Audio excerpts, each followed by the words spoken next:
1 फरवरी 2026 से आपको GST MRP पर देना पड़ेगा।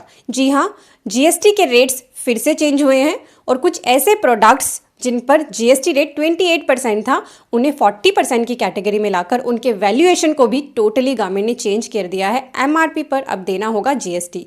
यानी पहले मान लीजिए एमआरपी थी 899 और अगर आप सेल करते थे 200 रुपीज़ पर, तो 200 रुपीज़ पर जीएसटी अप्लाई हो जाता था। बट 1 फरवरी 26 से एमआरपी पर यानी 899, चाहे कितने ही प्राइस में बेचा जाए, 899 पर जीएसटी देना होगा। किन प्रोडक्ट्स पर यह एप्लीकेबल है आपको वीडियो के एंड में अभी बता रही हूँ।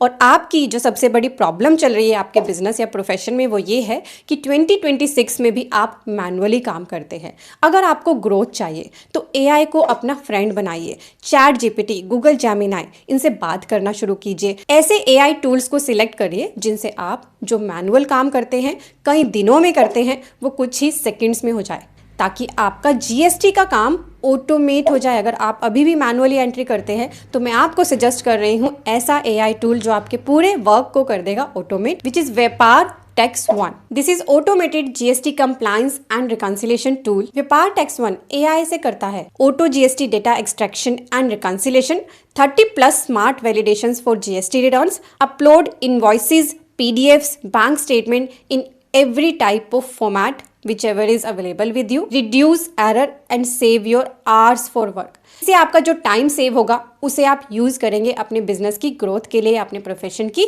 ग्रोथ के लिए। व्यापार टैक्स वन को अभी फ्री में यूज करके देखिए। फ्री ट्रायल लिंक आपको मैंने फर्स्ट कमेंट में दे दिया है। इन पर अब रेट हो गया है 40%, लिस्ट आपको दिख रही है।